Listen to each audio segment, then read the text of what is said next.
Radio অরাট অনুষ্ঠানে আজকে প্রথমে শুনবেন একটি গল্প, জীবন কাঠি।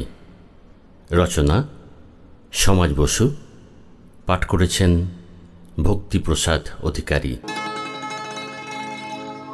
ভোরবেলা শিবনাথের ছড়ানো বিস্কুটগুলো কাক, শালিক আর চড়াইদের মিলেমিশে হৈ হৈ করে খেয়ে উড়ে যাবার কিছুক্ষণ পরেই ছেলেগুলো এসে দাঁড়ায় তার দোকানের সামনে।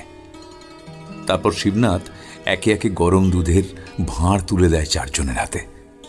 ওরা সেই দুধ খেয়ে স্কুলের পথে পা বাড়ায়। রেল লাইনের দুপাশে গজিয়ে ওঠা বস্তি ওদের ঠিকানা। বড় অভাবে দিন কাটে ওদের। শিবনাথের ভারী দয়ার শরীর। নিজে এতটুকু লেখাপড়া জানে না, তাই অভাবের সংসারের ছেলেগুলোর পড়াশোনার ইচ্ছেটাকে সে বাঁচিয়ে রাখতে চায়। শিবনাথের যখন 4 বছর বয়স, দাদুর হাত ধরে বিহারের ছাপড়া জেলা থেকে এই শহরে এসেছিল। তার জন্মের 2 মাসের মাথায় এক অজানা অসুখে মায়ের চলে যাওয়ার পর বাবা সেই যে ঘর ছেড়ে চলে গিয়েছিল আর ফেরেনি। দাদুর এই শহরে দুধের ব্যবসা ছাড়াও এই জলখাবারের দোকানটাও ছিল। তাই মা বাপ-হারা নাতিকে নিয়ে সোজা এই শহরেই চলে এসেছেন। নিজের গ্রামে আর কোনোদিন তিনি ফিরে যাননি। দেখতে দেখতে শিবনাথের 40টা বছর কেটে গেল এই শহরে। তার দাদু মৃত্যুর আগে গ্রামের সব জমিজমা বেচে যা টাকা পয়সা পেয়েছিলেন সবটাই আদরের নাতিকে দিয়ে গেছেন। শিবনাথ আজ প্রচুর অর্থের মালিক। এছাড়া এই দোকান আর দুধের কারবার তো আছেই। শিবনাথ একা মানুষ। নিজের আতিশয্যে তার বিন্দুমাত্র নজর নেই, বরং অপরের প্রতি তার অনেক বেশি খেয়াল। তার এই উদার মনোভাব এলাকার বহু মানুষকে তার প্রতি আকৃষ্ট করে।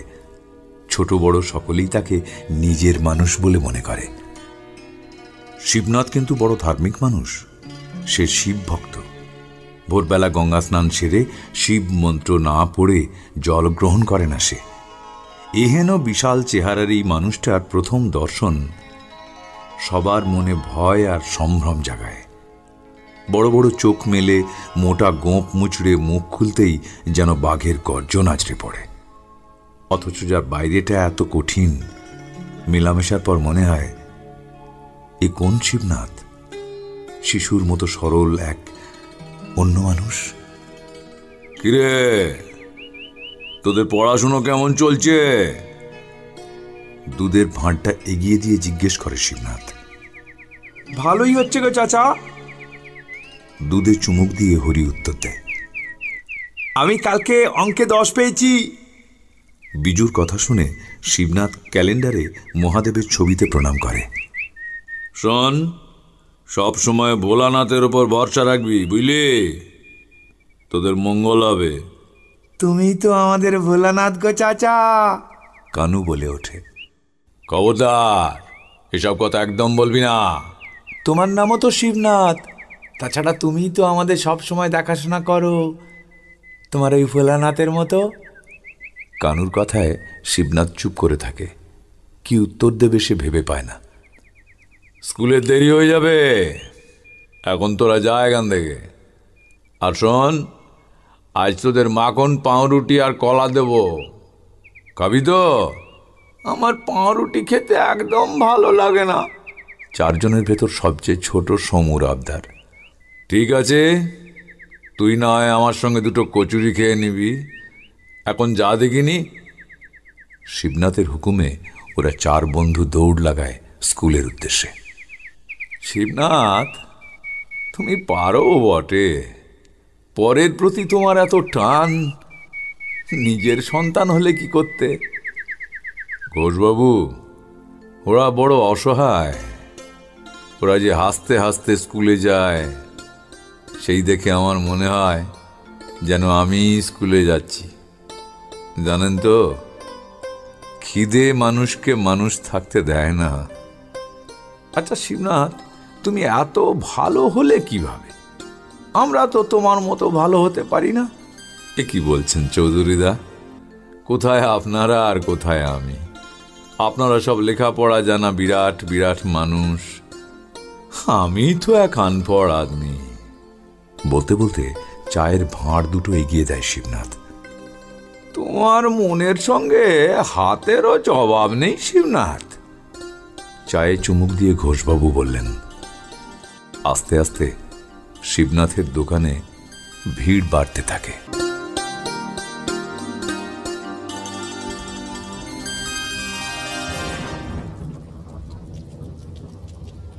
সকাল থেকেই আকাশের অবস্থা ভালো নয়। টিপটিপ বৃষ্টি শুরু হয়েছে। গঙ্গা স্নান সেরে দোকানে ফিরেই শিবনাথের মনে হলো আজ বোধহয় ছেলেগুলো স্কুলে যেতে পারবে না। তবু কি মনে করে দুধের হাঁড়িটা উনুনে চাপিয়ে দিলে। কে বাবলু, তুই হঠাৎ এই সময়? আরে নে নে নে, আগে গামছাটা দিয়ে মাথাটা মুছে নে। কি হয়েছে রে, তোকে এরকম লাগছে কেন? বাড়িতে ঝামেলা করেছিস নিশ্চয়ই। কথার ফাঁকে শিবনাথ এক ভাঁড় চা আর দুটো বিস্কুট এগিয়ে দেয় বাবলুকে। বিস্কুট খাবো না। শোন, খালি পেটে চা খেতে নেই, ঠিক আছে? একটাই খা। এবার বল, কি হয়েছে? চাচা, আমি আর বাঁচতে চাই না। আমার মা বাবা আমাকে একদম ভালোবাসে না, আমার দিকে তাদের কোনো নজরই নেই। আরে পাগল, তা কি কখনো হয়? তুই হলি তাদের চোখের মনি রে। তোকে ভালো না বেসে তারা থাকতে পারে? তারা দুজনেই চাকরি করেন তো, তাই সময় কম পান। তুমি আর তাদের হয়ে ওকালতি করো না চাচা। এই যে আমি ফুটবল খেলতে এত ভালোবাসি, তারা আমায় খেলতে দেবে না। তাদের ওই একটা কথা, পড়ো আর পড়ো। বাবা তো মর্নিং ওয়াক সেরে তোমার এখানে চা খেতে আসে, তুমি একটু বুঝিয়ে বলতে পারো না?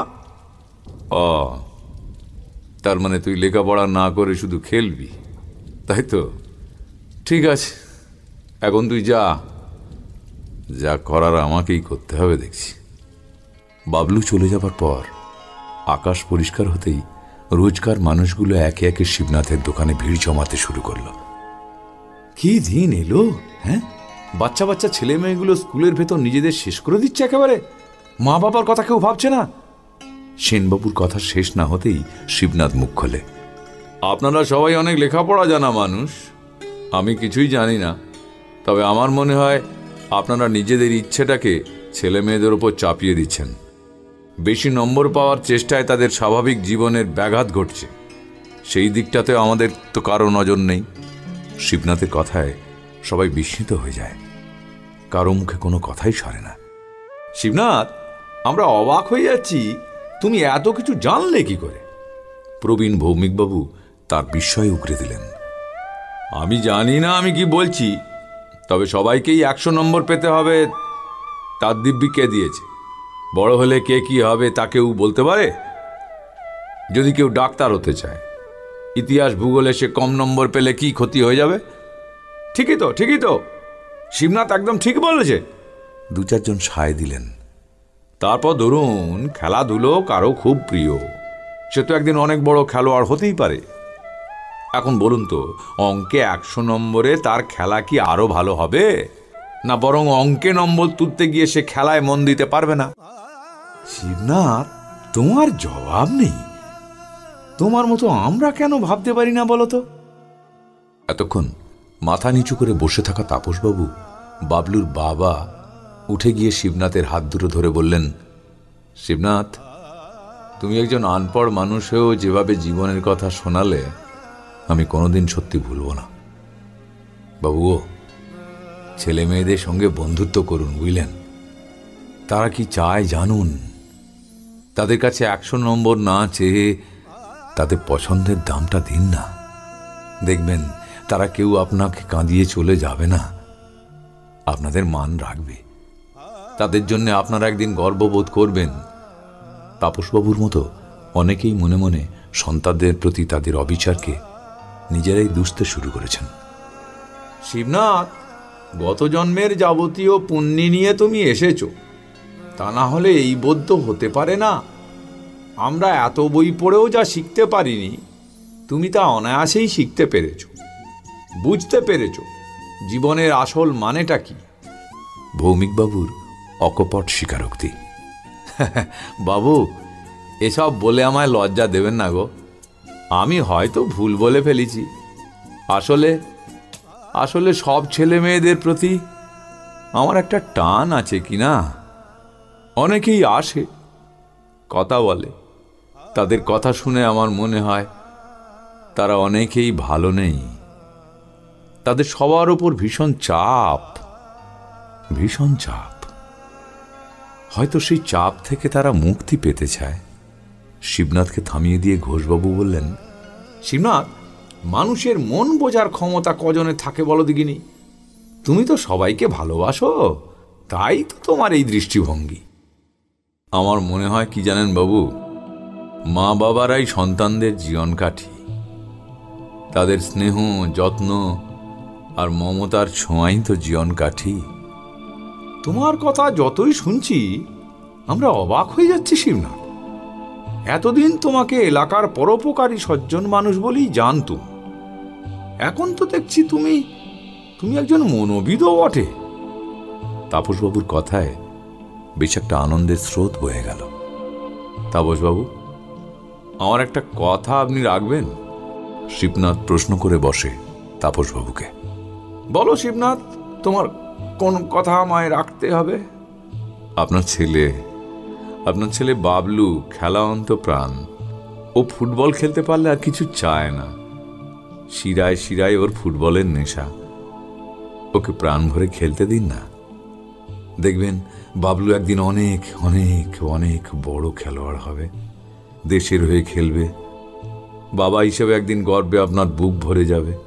এই তো নামজাদা ডায়মন্ড ক্লাবের সেক্রেটারি মলয়দা আমার দোকানে প্রায়ই আসেন। তাকেই না হয় বাবলুর কথা বলবো একদিন, যদি আপনি রাজি থাকেন। বিবাহ বার্ষিকী লিখেছেন সমীর দাশগুপ্ত, অভিনয় দেবদাস নাথ, নবনীতা ব্যানার্জি।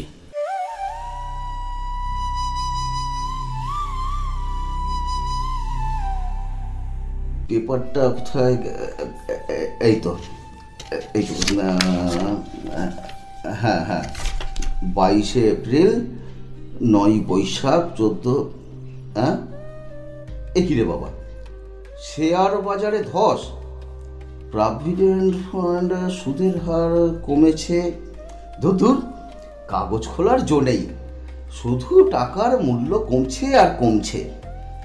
রাজনীতিতে ভোল বদল, স্কুলের পরীক্ষা পিছলো। এই তো ধুর, তেমন কিছুই নেই।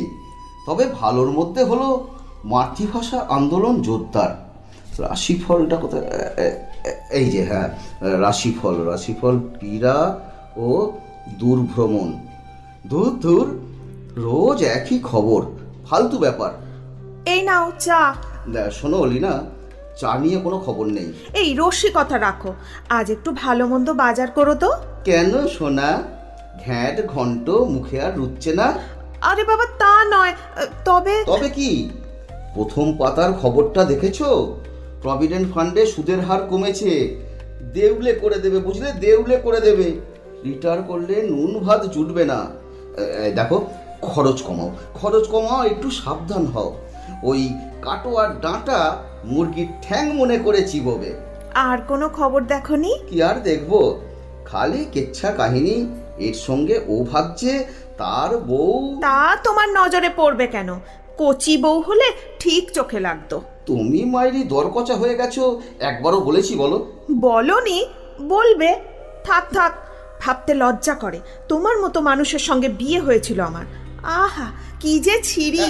এই দেখো, এই ছিঁড়ি তুলো না। বাজার এখনো আমার গরম। চুলে যদিও একটু পাক ধরেছে, কিন্তু বুকটা আমার টান। সংসারটা যা একটু গ্যাটিসমরে চলছে।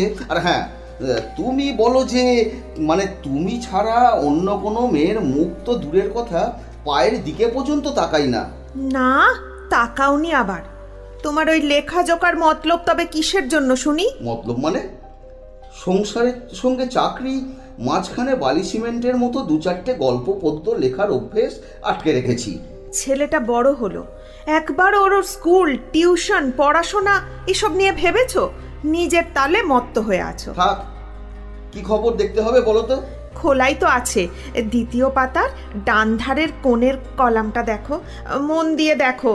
যা পুরুষ আর বলে কাজ নেই। কাগজ মুড়ে এবার বাজারে যেও, আমি জল খাবার করতে যাই। দেখি তবে কি আবার খবর। দ্বিতীয় পাতা, দ্বিতীয় এই তো ডান ধারের কোণের জায়গাটা মোটেই সুবিধের নয়। কিছুই তো চোখে পড়ছে না, খালি জোড়া জোড়া ছবি। এ আবার কি?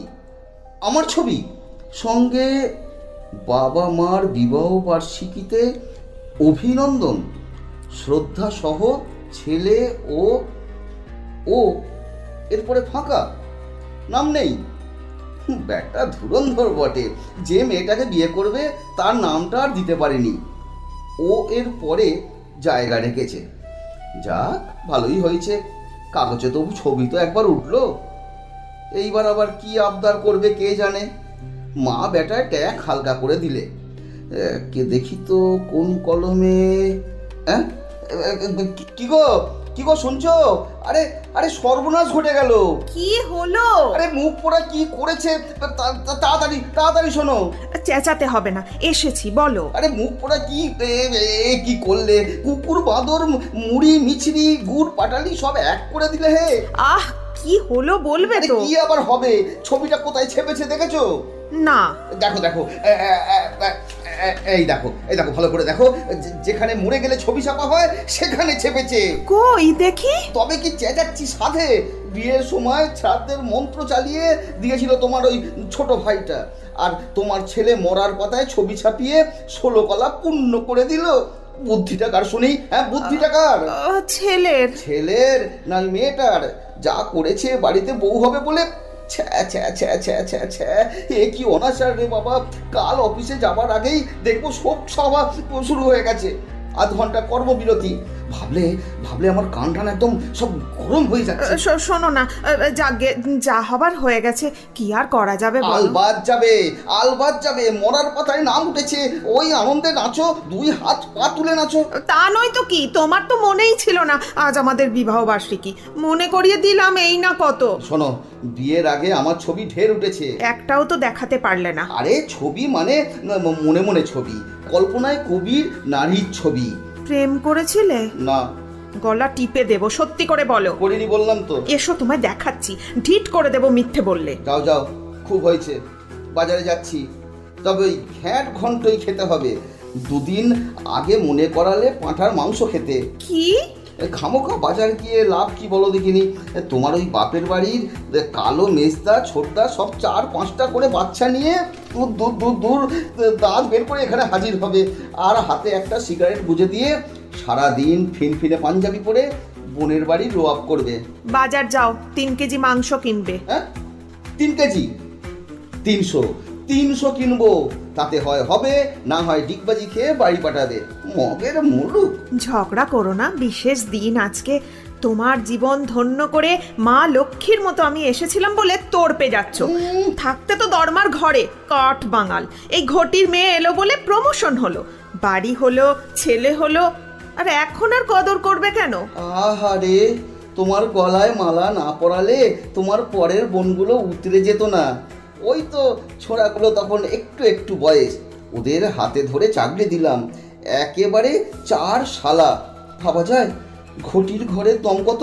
জেনে শুনেই তো বিয়ে করেছিলে, বড় জামাই হলে এসব একটু করতে টরতে হয়। থাক মা লক্ষ্মী, অনেক হয়েছে, দাও টাকা দাও।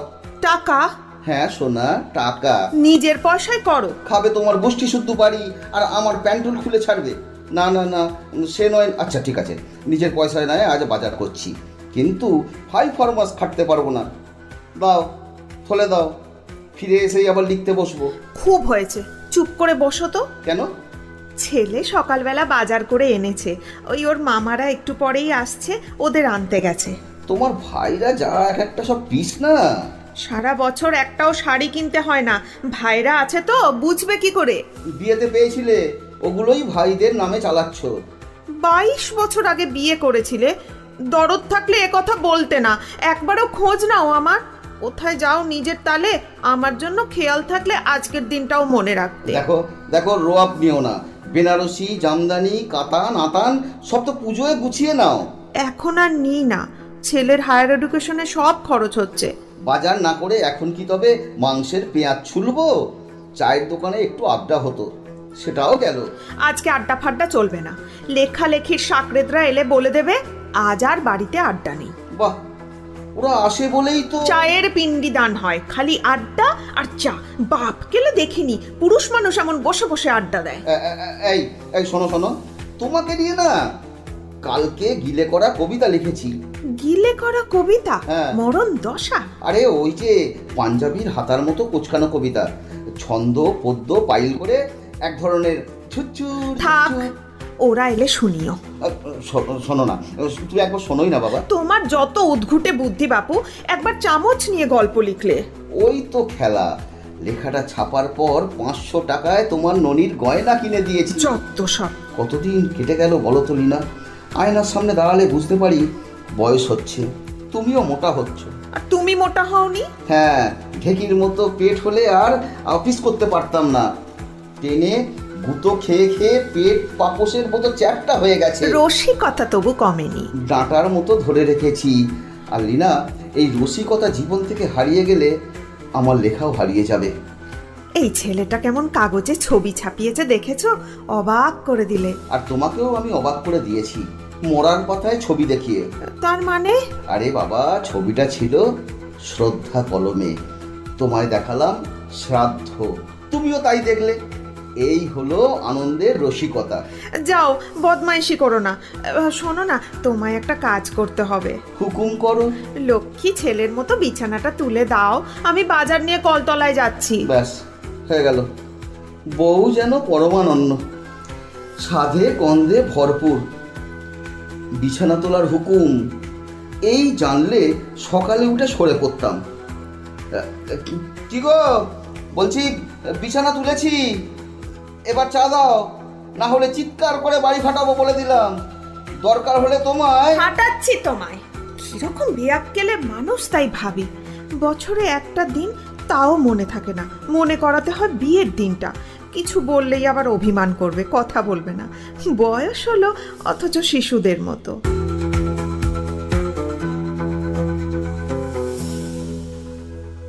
কাজের চাপে বিবাহবার্ষিকী কোথা দিয়ে চলে যায় খেয়াল থাকে না। মানুষ এখন বাবা মার মৃত্যুদিন ভুলতে বসেছে। যৌথ পরিবারে বিবাহবার্ষিকী পালন হতো রাত্রে দুজনের অভিমান ভেঙে। এ নিয়ে লীনার অভিযোগও ছিল, অথচ আমাকে ও বোঝে না। বুঝলে এতদিন এত লেখালেখির জগৎ দিয়ে বেঁচে রইলাম কিভাবে। কিন্তু এবারে বিয়ের তারিখ আর ভুলিনি। লীনার জন্য কিনে এনেছি অখণ্ড গীতবিতান। আমাদের এখন আর গীতবিতান ছাড়া কেই বা সঙ্গী হবে। ছেলেটা ব্রিলিয়ান্ট, কিন্তু মুখে তবু বলি না। তুই বড় চাকরি পেয়ে আমাদের ছেড়ে চলে যাবি খোকা। আর ওর গার্লফ্রেন্ড ঠিক লীনার মতো। অবসরে গান ছাড়া আর কে আমাদের এমন জাগিয়ে রাখবে। তবু বিয়ের দিন এলেই মনে হয় কে একজন কখন চলে যাব, কে পড়ে থাকবে একা। যাকে যা হয় সব ভালোই হয়। কি গো, শুনছো? শুনতে পাচ্ছ? যাই। লীনা এলে ওর হাতে তুলে দেবো গীতবিতান। আমাদের মাঝখানটুকু ভরা থাক স্মৃতির গানে, রবীন্দ্রনাথ দিয়ে। বলো, চা এই তো? হ্যাঁ হ্যাঁ, শোনো না, আজ আমাদের বিবাহ বার্ষিকী। তোমার জন্য একটা জিনিস এনেছি, চোখ বোঝো। বোঝো বলছি, বোঝোই না। হ্যাঁ, এবার একটু ঘুরে দাঁড়াও। আরে পিট পিট করবে না। হ্যাঁ ঠিক আছে, এবার এই না, হাত হাত পাতো। পেতেছি। চোখ বন্ধ। এই না। পাথর চাপিয়ে দিলে নাকি? চোখ খোলো।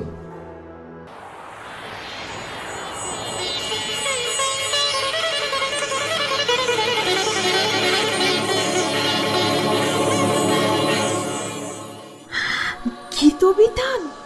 বাহ, এই সত্যি তোমার মনে ছিল? বলো না গো, মনে ছিল? তবে বলো।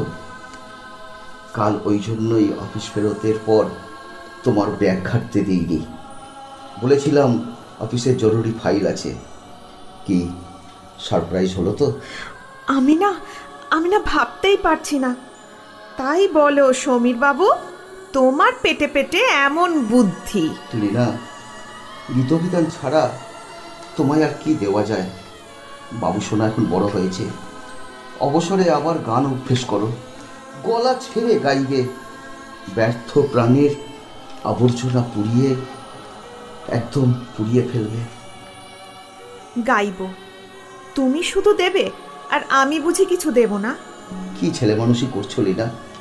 এতদিন ধরে সংসারটাকে ধরে রেখেছো, তুমি হাল ধরলে বলেই তো আমি এতদিন নির্বিঘ্নে লিখে যেতে পারলাম। তোমার ঋণ। থাক, কাব্য করো না, ঢের হয়েছে। এই ওপাশ ফিরে দাঁড়াও তো, চোখ বোঝো না, হাতটা পাতো না, একটু দাঁড়াও না বাপু, নিয়ে আসি। কি আছে কপালে, হে ভগবান? এই নাও, ধরো। কই? বাহ, অসময়ের আবিষ্কার, লেখক সমীর রুদ্র। লীনা, লীনা, এই যে আমারই লেখা কবিতা দেখছি, আর আমারই লেখা দেখছি। এ বই তো দেখিনি, প্রকাশক চুক্তি করেনি। তবে পাতা উল্টাও। লীনা, তোমার অমনোনীত লেখাগুলো বাস্কেটে ফেলে দিতে। তোমার ধারণা ছিল ওগুলো কোনো লেখাই নয়, তাই ছেলেকে বলে মা বেটায় ছাপিয়ে বই করে দিয়েছি। আর কত ঋণের বোঝা বাড়াবে বলো তো তুমি? আমি আশ্চর্য হই তোমার কাণ্ড দেখে। লীনা, তুমি আজ নিজেই কবিতা হয়ে গেছো। এ কি, তোমার চোখে জল কেন? লীনা, চোখ মোছো। তুমি লিখবে বলেই আমার এত কষ্ট সহ্য। তুমি না লিখলে আমারও কষ্ট হয় জানো। শোনো, ওঠো, ওসব আবেগ পরে হবে। ছেলে মামাদের আনতে গেছে বলেছিলাম। আসলে ও তোমার বাকি বইগুলোর জন্য প্রেসে বেরিয়েছে, আর ফেরার পথে কমলেশ দা, অমিত দা, সৌভিক, তোমার সমস্ত ভক্তবৃন্দ, লেখক কুলকে গোপনে ডেকেছে। দেখতে দেখতে 22 বছর কেটে গেল। এ অপার্থিব চাওয়া আর কোথায় পাবো বলো? এ কি, তোমার চোখ ছলছল করছে লীনা? তোমার কাছে দুঃখগুলো শোনা হয়, আমি যেন তোমার সমুদ্রে ছোট্ট ডিঙি। আর আমার কোনো পুরস্কার দরকার নেই লীনা, এ আমার সারা জীবনের নোবেল। এ শুধু তোমার দেওয়া মহৎ দান। আবার কাব্যি, যাও তো লেখার টেবিলে গিয়ে বসো। শোনো না, অনেক দিন নাটক লেখনি, একটা রস বসা নাটক নামাও তো দেখি।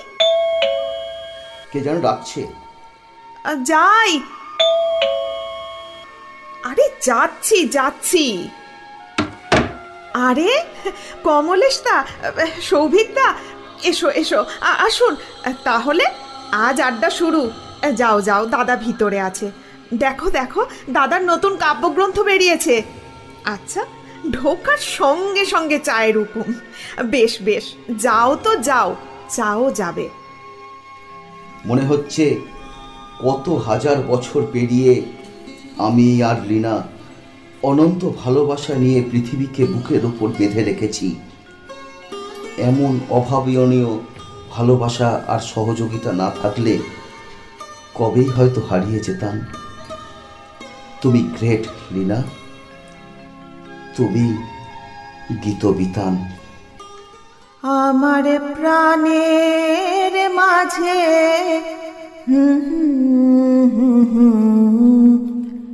চাও কি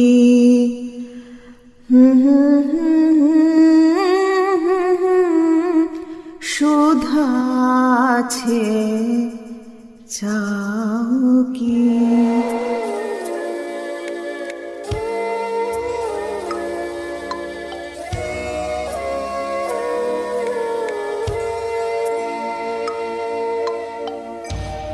মনের কথা বলে রেডিও অরা।